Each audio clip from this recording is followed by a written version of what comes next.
ওকে, আসসালামু আলাইকুম। তো স্বাগতম জানাচ্ছি পরবর্তী লেকচারে, হ্যাঁ? তো আজকে মূলত আমরা বিজ্ঞান এবং অনুসন্ধানী পাঠের রসায়নের পদার্থের গঠন নিয়ে পড়তেছিলাম। তো আজকে সম্ভবত ৩ নাম্বার কি ৪ নাম্বার লেকচার। ওকে। ওকে। তো আজকের টপিক হবে পরমাণুতে ইলেকট্রন বিন্যাস, ওকে? পরমাণুতে ইলেকট্রন বিন্যাস। ওকে, এটা অনেক ইম্পর্টেন্ট একটা টপিক। হুম? তো সুন্দর করে পড়বো আমরা। ইলেকট্রন বিন্যাস। ওকে, ঠিক আছে। ওকে, শুরু করে দিই। ঠিক আছে। চলো শুরু করবো।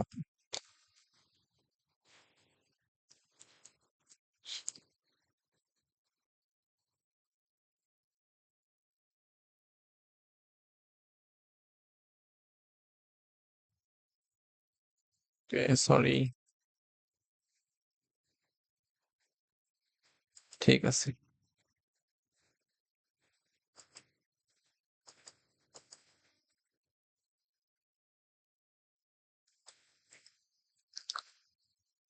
ওকে, ঠিক আছে।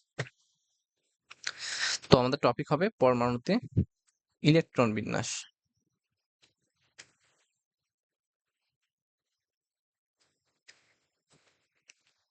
ওকে, ইলেকট্রন বিন্যাস। তো এটা অনেক ইম্পর্টেন্ট একটা টপিক, হ্যাঁ? তো আমরা মূলত ২ থেকে ৩ টা ক্লাস নিয়ে পড়বো আরকি এটা। ওকে, পরমাণুতে ইলেকট্রন বিন্যাস, ঠিক আছে? ওকে। তো এখন তো তুমি তোমার যখন আমি বোরের পরমাণু মডেল পড়াইছিলাম, হ্যাঁ? তখন তোমার একটু মনে থাকার কথা যে ইলেকট্রন গুলো, হ্যাঁ? ইলেকট্রন গুলো কি করে বলো তো? ইলেকট্রন গুলো নির্দিষ্ট কক্ষপথে ঘোরে। নির্দিষ্ট কক্ষপথে কাকে কেন্দ্র করে ঘোরে বলো দেখি? নিউক্লিয়াসকে কেন্দ্র করে ঘোরে, ঠিক আছে? নিউক্লিয়াসকে কেন্দ্র করে ঘোরে।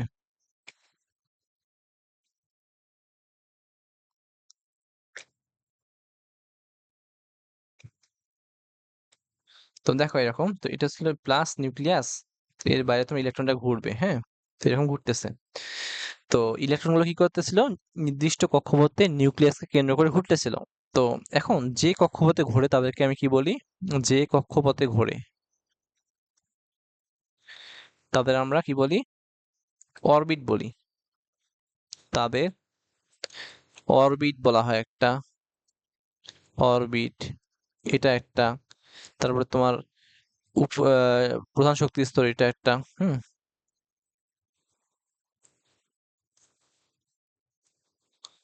তারপরে তোমার এটা বলা হইতো যে প্রধান কক্ষপথ।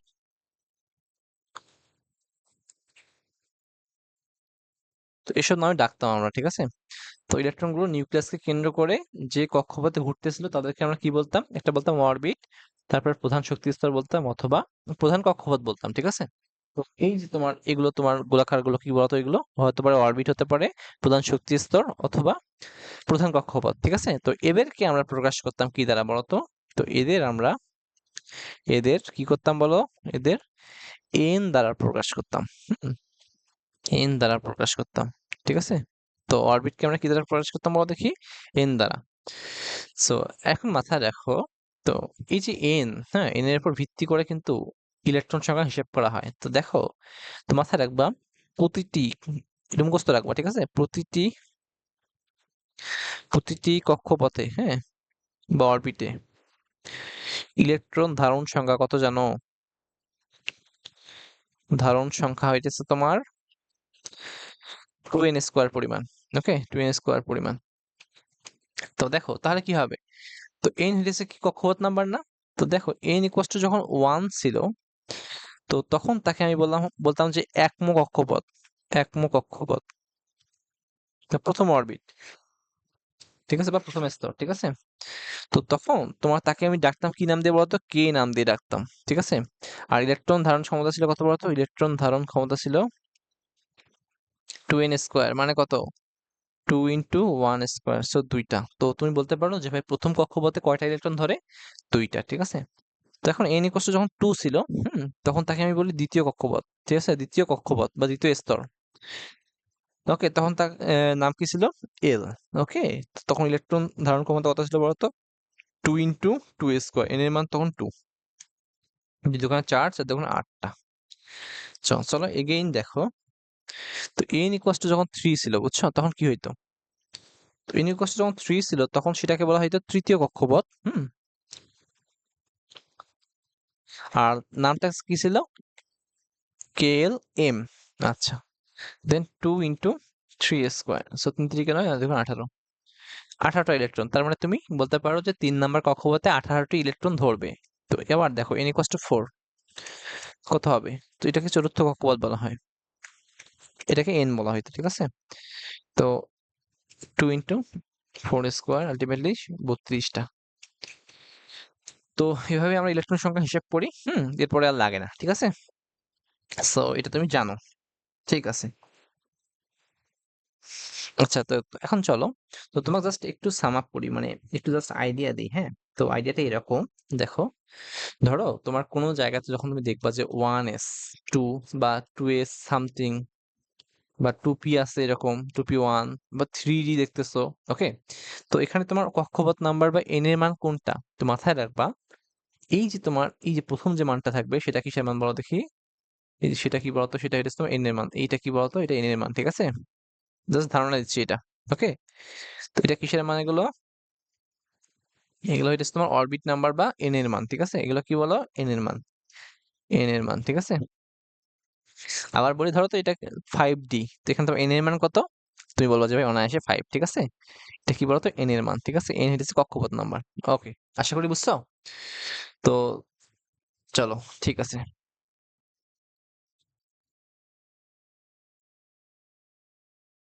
ঠিক আছে, ওকে, এটা তুমি বুঝছো।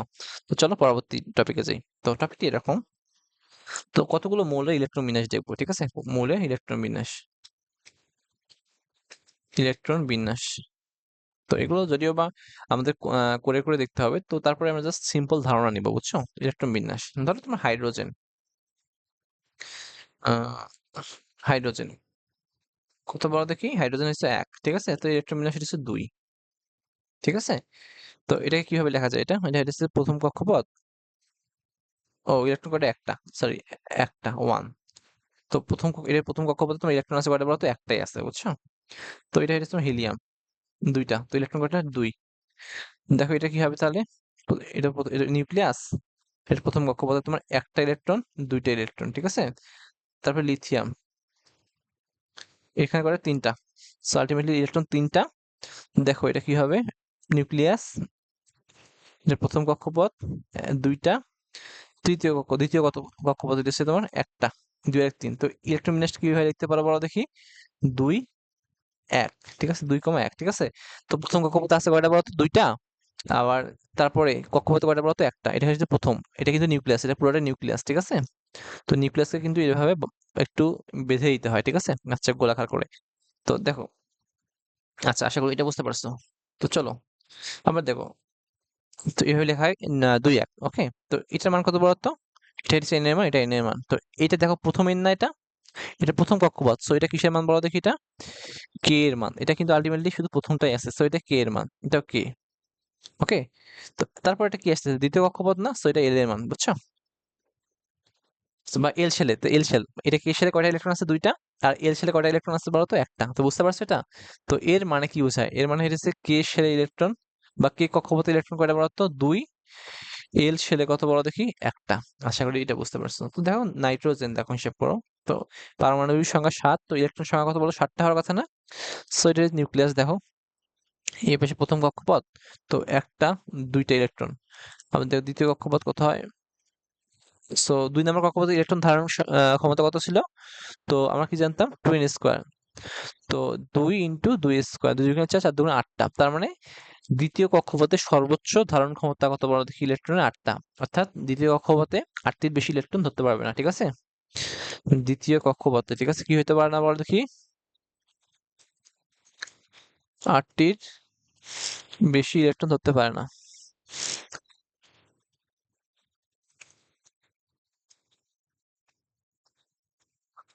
ওকে, তো দেখো, তো প্রথম কক্ষপথে 2টা ইলেকট্রন ধরছে, তো 2। আর অবশিষ্ট থাকে কয়টা বলো তো, 5টা। সো দ্বিতীয় কক্ষপথে কয়টা পড়বে বলো দেখি, 5টা, 1 2 3 4 5টা, ঠিক আছে? তুমি এভাবে লিখতে পারো 2 5, ওকে? তো এটা তোমার কিসের মান? কে এর মান, আর এটা কিসের মান? এল এর মান। তো দেখো কে শেলে কয়টা আছে? 2টা ইলেকট্রন। এল শেলে কয়টা আছে? 5টা ইলেকট্রন, ওকে? আশা করি বুঝতে পারছো এটা। তো দেখো আবার এটা নিয়ন, নিয়ন 10, 2 8, ওকে? তো এখানে দেখি এটা নিউক্লিয়াস, এটা যে প্রথম কক্ষপথে কয়টা আছে? একটা দুইটা, তারপরে সেটা কয়টা আছে বলতো? বাকি থেকে 8টা, সো বাকি সেটা 8টা দাও। 8টা দেখো, দেখো প্রথম সেলে কে শেল, কে শেল আছে কয়টা? দুইটা। তারপরে এল শেল, এল শেল আছে কয়টা বলতো? 8টা। তো দেখো এটা দেখো থাকার কথা কয়টা? তো দ্বিতীয় শেলে থাকার কথা কয়টা ছিল বলো? 8টা। তো আছে কয়টা? 8টা। মাথায় রাখবা নিষ্ক্রিয় গ্যাস কাকে বলা হয়? যে শেলে বা যে স্তরে বা যে কক্ষপথে, যে স্তরে বা শেলে যতগুলো ইলেকট্রন থাকার কথা ছিল, যতগুলো ইলেকট্রন ধারণ ক্ষমতা, হ্যাঁ, ধারণ ক্ষমতা, ততগুলো ইলেকট্রনই থাকলে, ঠিক আছে? ততগুলো ইলেকট্রন থাকলে তাকে আমি কি বলবো বলতো? তাকে নিষ্ক্রিয় গ্যাস বলবো, তাকে নিষ্ক্রিয় গ্যাস বলবো,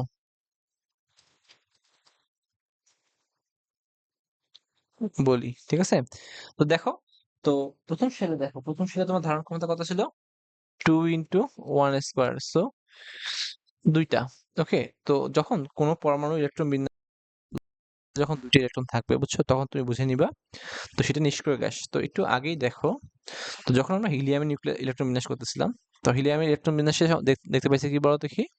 তো এই ইলেকট্রন কয়টা? 2টা। তো কে শেলে ইলেকট্রন কয়টা? 2টা। তো যখন তুমি কে শেল হিসাব করো তখন কিন্তু এন এর মান কত? 1, ওকে? তো দেখো 1 যখন হিসাব করো, তো দেখো প্রথম শেলে ইলেকট্রন ধারণ ক্ষমতা ছিল 2টাই। তো ইলেকট্রন আছে কয়টা বলো দেখি? 2টা। সো হিলিয়াম কি বলতো? নিষ্ক্রিয় গ্যাস, ঠিক আছে? কি বলো দেখি এটা? নিষ্ক্রিয় গ্যাস, ওকে? সো এগেইন দেখো, তারপরে তো এগুলো দেখো, নাইট্রোজেন নিষ্ক্রিয় গ্যাস নয় কেন? নাইট্রোজেনের তোমার প্রথম শেলে 2টা আছে, ঠিক আছে? তো বাইরের শেলটা হিসাব করতে হবে সবসময়। তো বাইরের শেলে এল শেল, আর এল শেলের ইলেকট্রন ধারণ ক্ষমতা কত? 8টা। আছে কয়টা? 5টা। সো ঘাটতি আছে, ওকে? তো নিয়নের হিসাব করো, তো প্রথম শেল হচ্ছে 2টা, দ্বিতীয় শেল কয়টা? 8টা আছে। তো ধারণ ক্ষমতা 8টা, আছে 8টা, তার মানে কি ইলেকট্রন দ্বারা পরিপূর্ণ। তো তুমি বলতে পারো যে নিয়ন কি বলতো? নিষ্ক্রিয় গ্যাস, ঠিক আছে? ওকে, ঠিক আছে। চলো পরবর্তী আবার দেখি। আচ্ছা, অ্যালুমিনিয়াম দেখো, সোডিয়াম দেখো, সোডিয়াম, সোডিয়াম 11টা ছিল। তো দেখো হিসাব পড়ো, এখানে প্লাস নিউক্লিয়াস, হ্যাঁ? তো প্রথম শেল এইটা, দ্বিতীয় শেল এইটা, হ্যাঁ? তো প্রথম শেল ইলেকট্রন 2টা, 1 2। তো তার দ্বিতীয় শেলে কয়টা ধরে বলো তো? 8টা, 1টা 2টা 3টা 4টা 5 6টা, 1 2 3 4 5 6, হ্যাঁ 7 8, ঠিক আছে? তো 8 আর 2 10টা হইছে। তো প্রথম শেলে কয়টা দিছো? 2টা দিছো, তারপর 8টা দিছো, আরো কিন্তু একটা বাকি থাকে গেছে, এটা তৃতীয় কক্ষপথে যাবে, বুঝছো? তৃতীয় শেলে একটা, তো বলতে পারো না এরকম। তো প্রথমটা হচ্ছে কে শেল, তারপরে হচ্ছে এল শেল, তারপরে এটা এম শেল, বুঝছো? তো বলা যে কে শেলে ইলেকট্রন করে 2টা, এল শেলে কয়টা? 8টা, এম শেলে একটা, ঠিক আছে? তো দেখো এখানে এম শেলে ইলেকট্রন ধারণ ক্ষমতা কত ছিল? এম মানে কি 3 না? এম হতে হলে তোমার এন ইকুয়ালস টু 3 হতে হয়। তো ইলেকট্রন কত ধারণ ক্ষমতা কত এন শেলে? 3², 3 3 9 18টা, আছে একটা। সো এন, সোডিয়াম কিন্তু নিষ্ক্রিয় গ্যাস নয়, ঠিক আছে? আচ্ছা, এটা মাথায় রাখো। তারপরে দেখো অ্যালুমিনিয়াম, অ্যালুমিনিয়াম হিসেব করো, হ্যাঁ? 13। দেখো এটা এগেইন প্রথম প্লাস নিউক্লিয়াস, এটা প্রথম একটা 2টা, তারপরে দ্বিতীয় শেলে কয়টা বলো দেখি? 8টা দাও, 1 2 3 4 5 6 7 8টা, হ্যাঁ 10টা হয়েছে, আর 3টা থাকে, ঠিক আছে? তো দেখো 3টা, একটা 2টা 3টা, তো লিখতে পারো কিভাবে? 2 8 1, সরি 3টা। তো এটা হচ্ছে কে শেল, এটা এল শেল, এটা এম শেল। তো বলতে পারো যে এল শেলে 8টা আছে, এম শেলে 3টা আছে।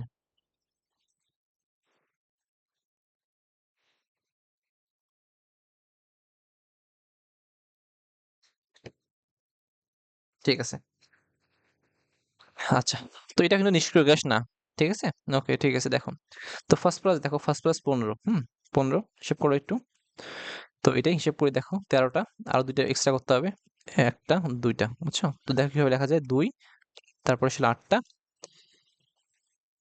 তারপরে এটা হচ্ছে 10টা হয়েছে, আর 5টা, ঠিক আছে?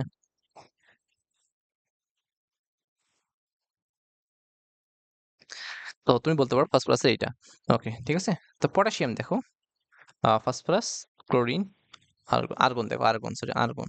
হুম, ওকে আর্গন কত বড়, তো এটা 18, ঠিক আছে। তো আর্গন 18 হলো কিভাবে দেখো এখন, প্লাস প্রথম শেল এটা, প্রথম শেলে 2টা, 1 2, তারপর এটা কি হবে বলতো, 8টা, 1 2 3 4 5 6 7 8, আরো বাকি থেকে 8টা, বুঝছো? তো কয়টা বলতো কি এরকম 8টা, তো কি হলো এটা 2 8 8। তো মাথায় রাখবা যখন কোনো ইলেকট্রন কনফিগারেশন দেখবো যে 2 8 8 আছে, বুঝছো, বাইরের সাথে 8টা ইলেকট্রন আছে, তখন তুমি বুঝে নিবে সেটাও কিন্তু কি কি গ্যাস বলতো, নিষ্ক্রিয় গ্যাস। ওকে, সো আলটিমেটলি এটা নিষ্ক্রিয় গ্যাস, তো এটা কি, এটা এল, এটা এম। ওকে, সো এটা নিষ্ক্রিয়। ওকে, ঠিক আছে। তো এগুলো কিসের মানে, এগুলো এন এর মান হিসাব করলাম এতক্ষণ ধরে, ঠিক আছে। তো এন কি বলতো তাহলে ছিল, এন ইকুয়ালস ছিল প্রধান কক্ষপথ নাম্বার, প্রধান কক্ষপথ নাম্বার, কক্ষপথ নাম্বার, অথবা অরবিট, অথবা কি বলতো, আচ্ছা যাই হোক, আর ইলেকট্রন ধারণ ক্ষমতা কত ছিল বলতো, এন স্কোয়ার, 2n স্কোয়ার পরিমাণ। অর্থাৎ একটা শেলে বা একটা কক্ষপথে 2n স্কোয়ার পরিমাণ পর্যন্ত ইলেকট্রন ধারণ করতে পারে, ঠিক আছে। তো আশা করি তুমি এটা বুঝতে পারছো। ওকে, ওকে চলো, এটা তোমার পড়লে প্রধান স্তর, বুঝছো। আচ্ছা, আগে তুমি কি পড়ছো বলতো, প্রধান কক্ষপথ ইলেকট্রন বিন্যাসে। আহ, আচ্ছা, এতক্ষণ যেটা পড়ছো সেটা কি বলতো, প্রধান কক্ষপথ পড়ছো, প্রধান কক্ষপথ, কক্ষপথ। ওকে, ঠিক আছে, বা প্রধান শক্তি স্তর, বুঝছো, প্রধান শক্তি স্তর, প্রধান শক্তি স্তর, এটা হচ্ছে প্রধান শক্তি স্তর, এটা মাথায় রাখবা। So, এখন দেখো নতুন টপিক, চলো। ওকে, ঠিক আছে, এখন তুমি পড়বা সেটা, এটা হচ্ছে তোমার সহকারী কোয়ান্টাম সংখ্যা।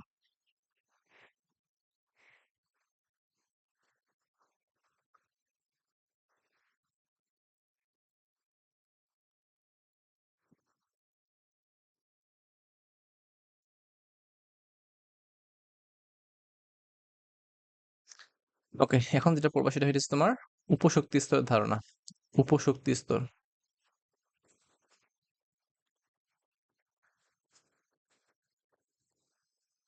ওকে, তো মাথায় রাখবা, তো বা sub, sub level energy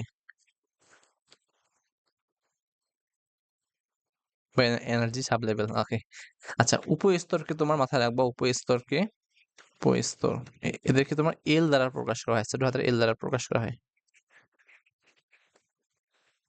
okay, ঠিক আছে, ওকে, ঠিক আছে। আচ্ছা, আর এখন হিসেব করো তো, এন যখন ছিল প্রধান কক্ষপথ এন, তখন ইলেকট্রন ধারণ ক্ষমতা কত ছিল, 2n স্কোয়ার।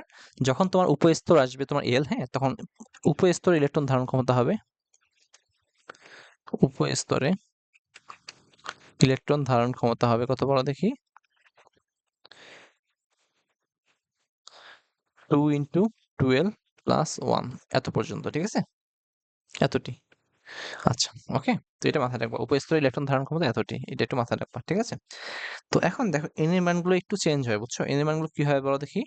আচ্ছা, তো মাথায় রাখবা এল এর মান কত, তো এল এর মান, হুম, এল এর মান এক থেকে একাধিক হতে পারে, বুঝছো, সবসময় কি হতে পারে বলো দেখি, এল এর মান এন এর উপর ভিত্তি করে, হ্যাঁ, এন এর উপর ভিত্তি করে, ভিত্তি করে এক থেকে একাধিক, এক হতে একাধিক হতে পারে, ঠিক আছে। তো এল এর মান কোনটা, তো এল এর মান হচ্ছে তোমার কত বড় দেখি, জিরো হতে, ঠিক আছে, জিরো হতে শুরু করে n - 1 অব্দি, ঠিক আছে। এল এর মান কত, জিরো হতে শুরু করে n - 1 অব্দি, ঠিক আছে। তো দেখো এখন, তো দেখো এখন ধরো তোমার n = 1, ঠিক আছে। তো এল এর মান কত হবে জানো, এল এর মান হবে তোমার 1 - 1, শূন্য, আলটিমেটলি শুধু শূন্য, ঠিক আছে, এটাই তোমার এল এর মান। তো কয়টা এল এর মান, কয়টা বলতো এখানে, একটা, তো এখানে কয়টা এল এর মান, একটি। আচ্ছা, তো n = 2 হলে, তো এল এর মান কত হবে বলতো, শূন্য সহ কত বলতো, বলছিলাম কি শূন্য সহ, শূন্য হতে বা শূন্য হতে, ঠিক আছে, বা শূন্য সহ, ঠিক আছে। তো দেখো এল এর মান কত হবে তখন, শূন্য সহ, ঠিক আছে, বা শূন্য হতে, হ্যাঁ, 2 n মাইনাস 1, তার মানে কি 2 মাইনাস 1 অর্থাৎ 1 পর্যন্ত, ঠিক আছে? বা কত পর্যন্ত বলতো, 0 একটা, তো 1 পর্যন্ত, 0 থেকে 1 পর্যন্ত যাইতে কয়টা মান লাগে বলতো, 0 1, ওকে? অর্থাৎ কয়টা মান বলো দেখি, 2টি। আচ্ছা, আশা করি বুঝতে পারছো এটা। তো n ইকুয়াল টু যখন তোমার 3 হবে, তখন তোমার এর মান কত হবে জানো? এর মান হইতেছে শূন্য হতে, হ্যাঁ, শূন্য হতে 3 মাইনাস 1 অবধি পর্যন্ত। তো কত কয়টা হয় বলো দেখি একটু। এক হইতেছে শূন্য হবে, 1 হবে, ইকুয়াল টু 2 না, 2 পর্যন্ত, ঠিক আছে? সো মান হবে তোমার 3টি। আচ্ছা, আশা করি এটা বুঝতে পারছো। তো চলো পরবর্তী টপিকে যাই। তো এগেইন দেখো, তো n ইকুয়াল টু তোমার 4 যখন হবে, তখন এর মান কত হবে বলো দেখি। শূন্য হতে 4 মাইনাস 1 ইকুয়াল টু কত, 3 পর্যন্ত, হ্যাঁ? তো কত হবে তাহলে বলো দেখি। 0 1 2 3, অর্থাৎ 4টা মান। আচ্ছা, আশা করি এটা বুঝতে পারছো। আচ্ছা, এটা সুন্দর করে দাও একটু, ঠিক আছে? তো এখন এখানে হিসাব করো একটু। ওকে, উপস্তর কখন কি আসবে? যখন দেখবে এল এর মান 0, বুঝছো? এন এর যে কোনো মানের জন্য এল এর মান যখন 0 হবে, তখন এস উপস্তর আসবে, ঠিক আছে? এস উপস্তর। আচ্ছা, ঠিক আছে? এল এর মান যখন 1 হবে, ঠিক আছে, তখন তোমার কি পাবা বলতো, পি উপস্তর। আচ্ছা, মাথায় রাখবা এস এর আকৃতি হয়েছে গোলাকার।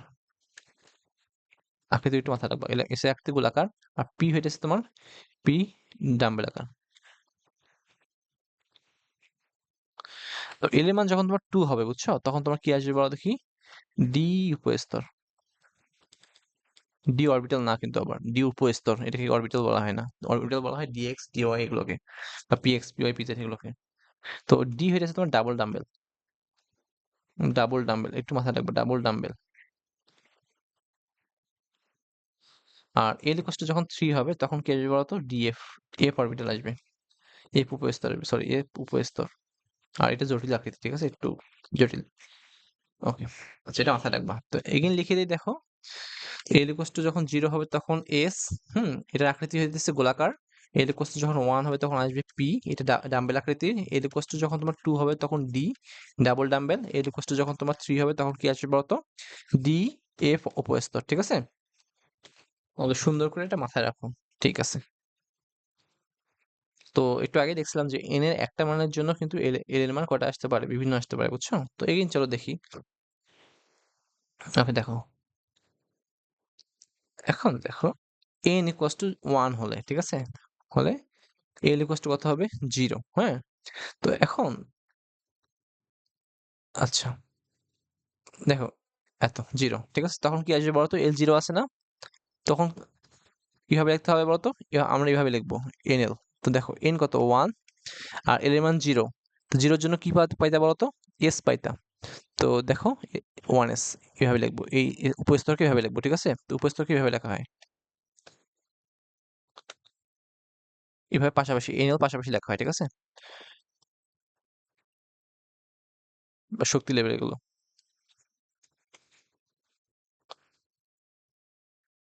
nl, প্রথমে n থাকবে, পরেরটা l এর মান থাকবে, l এর মানের উপর ভিত্তি করে যেটা থাকবে সেটা, ঠিক আছে? তো n যখন 1 হবে তখন l এর মান 0 হবে, ঠিক আছে? তো তখন কি হয় বলতো, 1s লেখা হয়। প্রথমে হইতেছে n, n এর মান, তারপর কি বলতো, তারপরে এর এর মানের উপর ভিত্তি করে উপস্তরটা বসাই দিব, 1s, ঠিক আছে? আচ্ছা, দেখো, n ইকুয়াল টু যখন 2 হবে, হ্যাঁ, এর মান কটা হতে পারে বলো দেখি। 1 হতে পারে 0, এবং 2 মাইনাস 1, 1 পর্যন্ত, 0 হতে 1 পর্যন্ত, বুঝছো? এবং কি বলতো, এর মান কি হতে পারে, 1 হতে পারে। তো একবার কি হতে পারে, l ইকুয়াল টু 0 হতে পারে। তো l ইকুয়াল টু যখন 0 হবে তখন কি হয় বলতো, এটা, এটা তোমার এটার জন্য শুধুমাত্র।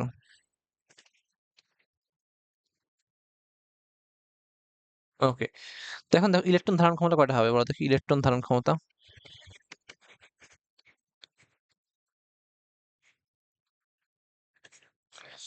n কত বলো, 1, সো 2 n স্কয়ার, মানে 2 ইন্টু 1 স্কয়ার, তো দুইটা। ওকে, আচ্ছা, তারপর দেখো, n ইকুয়াল টু 2 যখন হয়, তো এর মান একবার 0 হবে, একবার 1 হবে। আমি কিন্তু একটু আগে সুন্দর করে পড়াইছিলাম, হ্যাঁ? তো এর মান যখন 0 হয় তখন আমি এটাকে কিভাবে লিখবো? আচ্ছা, এটা কিন্তু এখন n ইকুয়াল টু 2 এর জন্য হিসাব করতেছি, n ইকুয়াল টু 1 শেষ। তো উপস্থিতটা কি হবে তাহলে বলো তো? তো n আগে, n কত 2, হ্যাঁ? আর l ইকুয়ালস টু 0 এর জন্য কত হবে? s, 2s হবে। ঠিক আছে? একটা 2s। আর এখানে দেখো n ইকুয়ালস টু 2 হবে 2, আর s কত? l কত বলো তো? 1। হুম? তো l এর জন্য কি পাবা? p, 2p। তো তুমি কয়টা উপস্থিত পাবে এখানে? দুইটা, 2s 2p। ঠিক আছে? কি পাবা বলো দেখি এটা? 2s 2p পাবা। ঠিক আছে? আচ্ছা। তো এখানে ইলেকট্রন ধারণ ক্ষমতা কত বলো দেখি? 2 ইনটু n কত? 2, সো 2 স্কয়ার, 2 গুণ 4 আর 2 গুণ 8 টা। আচ্ছা, এসে বুঝতে পারছো এটা? আবার দেখো n ইকুয়ালস টু যখন 3 হবে তখন কি করবা? তো n ইকুয়ালস টু 3 হলে দেখো l এর মান কয়টা পাওয়া যাবে বলো তো? একবার 0 পাওয়া যাবে এবং n মাইনাস 1 অবধি না? n মাইনাস 1 মানে কি? 3 মাইনাস 1 2 পর্যন্ত। সো l ইকুয়ালস টু 1 পাবা একটা, আর এখানে l ইকুয়ালস টু 2 পাবা একটা। ঠিক আছে? সো l ইকুয়ালস টু যখন 0 পাবা তখন কি পাবা বলো? তখন পাবা, তো n l লেখা হয়, n l আকারে লেখা হবে। n কত? 3। l ইকুয়ালস টু 0 এর জন্য কি হবে? s। তারপরে এটা কত হবে বলো তো? n, আবার n এর আকারে লেখো, n l, n কত? 3, আর l কত হবে তাহলে এখন বলো তো? 1, 1 এর জন্য কি পাবো? 3p। এবং দেখো আবার সেম ভাবে তোমার n l আকারে লেখো, হ্যাঁ? nl, nl, n কত? 3, এর জন্য 3, আর এর মান যখন 2 হবে তখন আলটিমেটলি কোন অরবিটাল আসে বলো তো? d অরবিটাল আসে, বুঝছো? সো আশা করি তুমি এটা বুঝতে পারছো। তো তখন তোমার অরবিটাল গুলো এরকম হবে 3s, 3p, 3d। ওকে? তো ইলেকট্রন ধারণ ক্ষমতা কত? 3 ইনটু 2 ইনটু 3 স্কয়ার, 18টি। ওকে? আশা করি বুঝতে পারছো। তো চলো এবার 4 এর জন্য। তো n ইকুয়ালস টু যখন 4 হয়, হ্যাঁ? তো n ইকুয়ালস টু যখন 4 হয় তখন এর মান কত হয় বলো তো? 0 হতে n মাইনাস 1 পর্যন্ত। তার মানে কি 4 মাইনাস 1 3 পর্যন্ত। n ইকুয়ালস টু 0 হবে একবার, একবার কি হয় বলো তো? 1, একবার 2, একবার 3। তো সুন্দর করে যেভাবে লিখে দিচ্ছি এভাবে তুলবো। তো এখন কত হবে? সো এখন হবে তোমার যখন 0, 4 আর l, l ইকুয়ালস টু 0 এর জন্য কোন অরবিটাল? Orbit s। ওকে? তারপর দেখো এটা কি বলতো? 1। এবার 1 এর জন্য পাবো। তো 4, n4, l কত বলতো? 1, 1 এর জন্য p, 2 এর জন্য কত? 4d।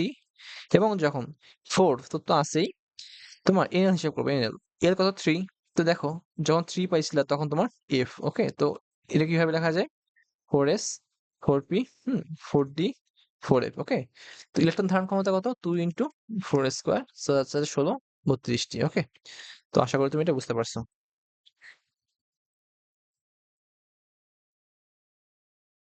ঠিক আছে? তো আজকের মতো এটুকুই, হ্যাঁ? আল্লাহ হাফেজ। তো সুন্দর করে তুমি এটা নোট করে নিবা, হ্যাঁ? দেখো, এগেইন বলি এটা সুন্দর করে, অনেক বোঝার বিষয় আছে, হ্যাঁ? তো এটা ইম্পর্টেন্টও বটে। তো আমরা অবস্থাগুলো কিভাবে লিখি বলতো? n এর লিখি। তো প্রথমটা কিসের মান? n এর মান, n এর মান, হ্যাঁ? তারপরটা l এর মান। ওকে, ঠিক আছে? তো এইভাবে কিন্তু লেখা হয়। ওকে, আশা করি বুঝতে পারছো। ওকে।